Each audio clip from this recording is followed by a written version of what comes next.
Greetings, friends. It is I, Clay, from Scream Soda Inc. And out of the multitude of movies that came out in 2024, I ended up watching 54 of them. So today, of course, I'm going to be going over, in the standard fashion, every single movie that came out last year that I watched, rate them on a scale of 1 to 5 stars, from worst to best. I'll be starting off with a rapid-fire round of numbers 54 through 11, and then I'll get into more in-depth discussion on the movies in this top 10. So without further ado, here we go. The worst movie I saw in 2024 was... I'm genuinely surprised that not a single kid laughed at any joke in this movie in the theater I was in. Either Zachary Levi needs to stop being casted as a man-child, or he should do exclusively voice acting from now on. I mean, it was kind of fun to see Kevin Hart kind of be the only sane person in the movie.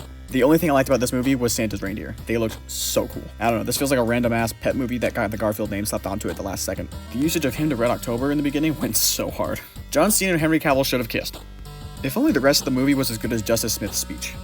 Did you know this was originally supposed to be a live-action hybrid? Guys, at least you know it could have been much worse. Why is Paul Rudd front and center on this poster when he isn't even the main character? I mean, it was funnier than I expected. Wow, this movie made me dislike Zendaya. That's crazy. Maybe I would have liked it more if I didn't fall asleep. Maybe I would have liked it more if it wasn't like every other music artist biopic. Maybe I would have liked it more if I didn't fall asleep. Maybe I would have liked it more if I grew up Catholic. Maybe I would have liked it more if I liked being anxious. Don't do drugs. Kristen Stewart is so beautiful, but the ending was kind of whack. I don't care what you guys say, Renee Rapp can be mean to me all day. Maybe I would have liked it more if I didn't fall asleep. Arguably the worst hummingbird CGI I've ever seen in my entire life. A little overhated, but it's not my favorite, but it's pretty good for a movie about violent men. A little too on the nose even for Deadpool, but it's pretty good for a movie about violent men. Could have used less Jim Carrey and more Live and Learn. Not as good as the first because I'm just not afraid of the Death Angels anymore. Every celebrity biopic should be as creative as this. Ridiculous, and I love it. This was way more relatable than it should have been. I genuinely think this would have been better if Aaron Taylor Johnson and Ryan Gosling had swapped roles. I'm not really a musical guy. I just kind of wanted to see more of the GOAT character. Gromit is the goodest boy ever and deserves all the pats ever. This was actually a very uniquely told story, but it kind of fell flat in the world building department. Every time Glenn Powell was on screen, it felt like one of those satirical videos making fun of all the generic romance movies. But guys will see shit like this and be like, hell yeah. The only reason you should watch this over the original is if you wanted to watch an actually good movie. I may get hate for this, but there were multiple scenes that genuinely made me tear up. Growing up sucks. Well done, Zelda Williams. Well done.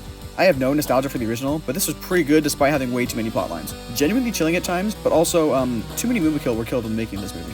Why does it take the lens of journalism to make me enjoy a war movie for once? This was super vibey and I loved it, but I would not survive this world. See, now this is the kind of anxiety I can tolerate in a movie.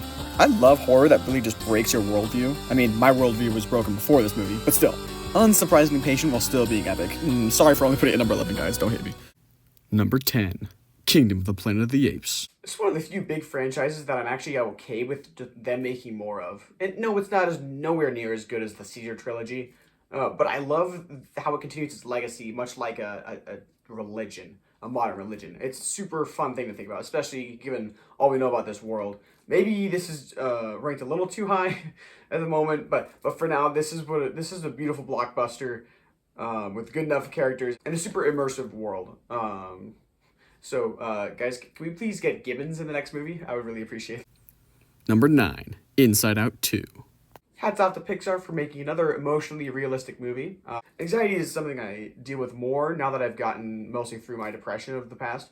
And while my anxiety manifests differently than it does in Riley, it's nonetheless super relatable and grounded, and it almost brought me to my tears in my eyes.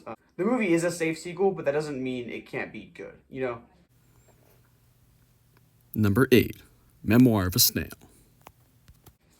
This is a really weird fictional biographical story, but there's so much care put into every detail. Not just because of stop motion, but also because it just has such a heart-wrenching story. Art is meant to be something that makes you feel things, makes you uncomfortable, gives you things you wouldn't normally feel. It's supposed to make you think about stuff, and this movie does an amazing job at that. It's almost ugly, but it's beautiful to find the beauty inside of that ugliness. You know, it just makes it a wonderful experience. Number 7. Alien Romulus. Now, Alien Romulus. Hold on, number 7 for Alien Romulus? Christian, what the fuck are you doing in my closet? I live here. I've been paying rent for like 6 months. You got great Wi-Fi, by the way. Oh. But hold on, we need to talk about something. Number 7? That's a crime. 7 out of 54 isn't that bad. Okay, this is coming from the guy that pays for a letterbox premium. So do you. That's for 1 year. I just wanted to... Forget about that. We gotta talk about Alien Romulus. Okay. Okay, I'm coming over there. Right on. I'm going right now. Okay, Wait. It's my YouTube channel. Okay. All right.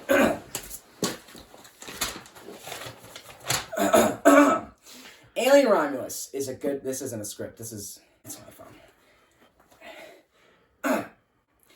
Alien Romulus is a radical take on the Alien franchise. The director, Fede Alvarez, asks the daring question, what if an Alien sequel was good and not absolute dog shit?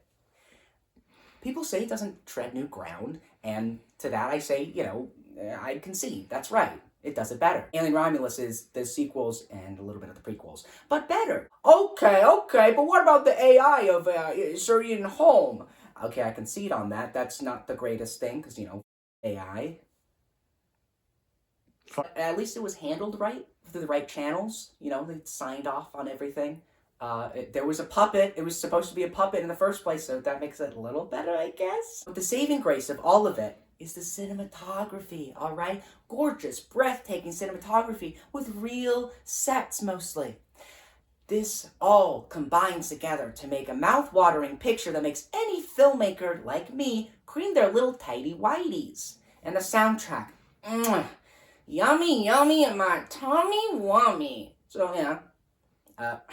So overall, an amazing horror movie that makes legacy sequels like the Halloween 2018 franchise look like absolute dog shit. Okay, Clay, you can come back. Thanks, Christian. If you say yummy in my tummy wummy one more time, you're never coming to my house again. Alright, get back in the closet, alright.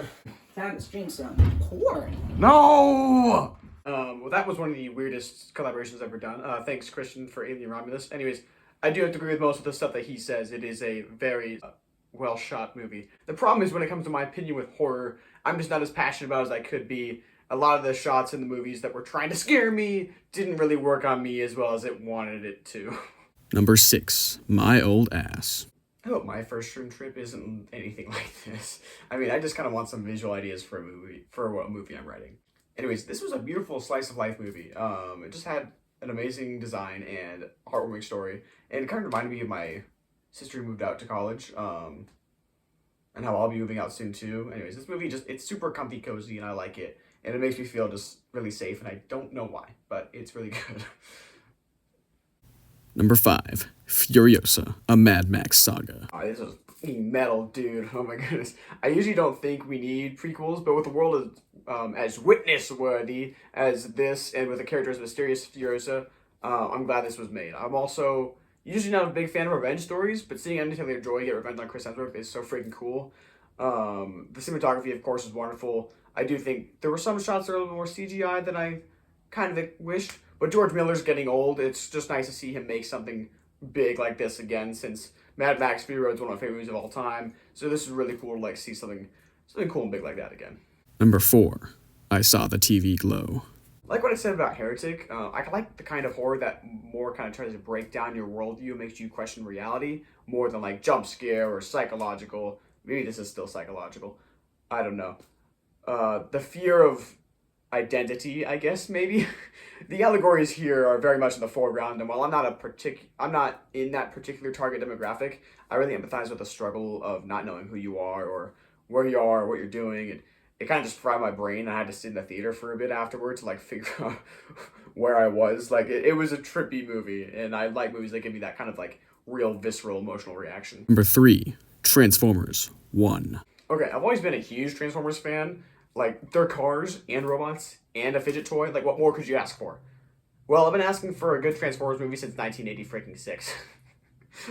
And oh boy, do we deliver. Oh my goodness. I love seeing Megatron's downfall. It was done so well. All the steps were there. Nothing came out of nowhere. It was just a really believable downfall story. It was a tragedy. I loved it. Bumblebee, it was he was the weakest part. He did get some good laughs out of me, but he was kind of annoying it.